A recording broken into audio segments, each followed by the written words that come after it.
I can't think of the future without Harry. It's just a bit hard at the minute. My son is never ever coming home, and the impact is forever. I'll never get to hold him and give him a kiss ever again. Lola doesn't get to spend her 18th with her brother. Lola doesn't get to see her brother on a daily basis. I just don't know how to explain it. It's just like a living hell.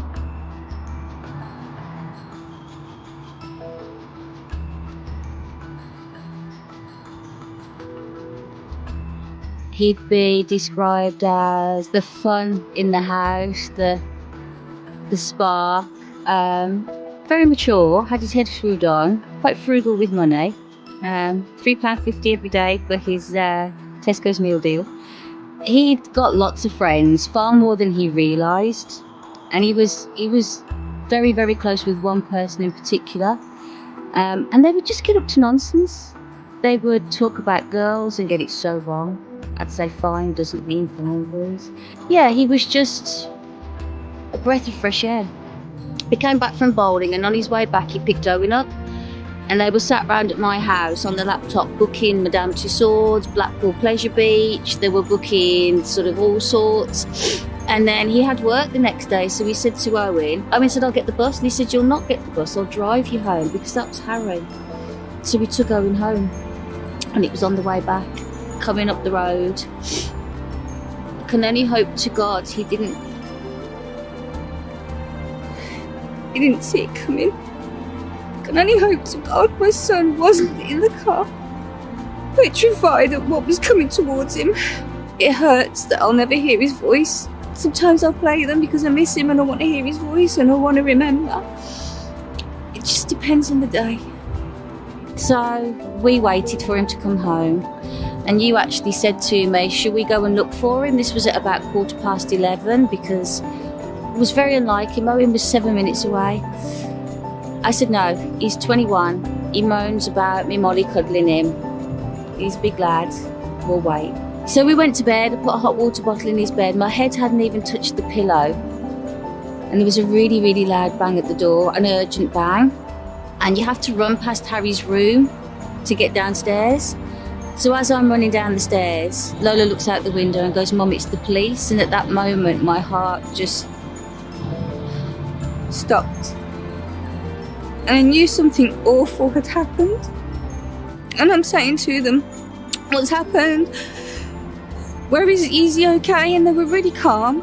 And they said to me, can you come in the car with us?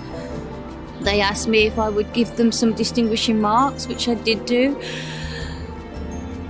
Lola just fell to the ground, and we knew. So we got in the car, and we had to go. It was literally half a mile from the house. We had to drive past a sea of blue, knowing that that's my child on the floor.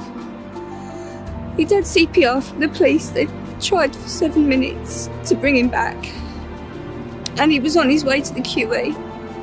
And the car just, I felt sick. I felt like I've never travelled at such speed. And I phoned his boss and I said, Bob, it's Claire. Harry won't be in tomorrow. And then we got to the QE, and we were waiting for ages. But a nurse came out and she said to me, they're taking Harry into theatre. And I begged her,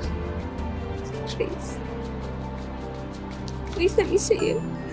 So we ran through the corridors with her, and they pulled him out of the lift. And as they pulled him out of the lift, there was blood all over him.